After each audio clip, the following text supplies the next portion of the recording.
মাঝে ভরা নদী মিলন হবে কি করে?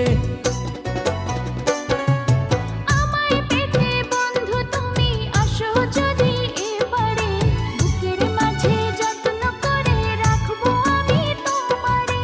ঘাটে বাঁধা নাই যে তরি, কেমনে যাব তোমার বাড়ি? পরাণ আমার সয়না রে,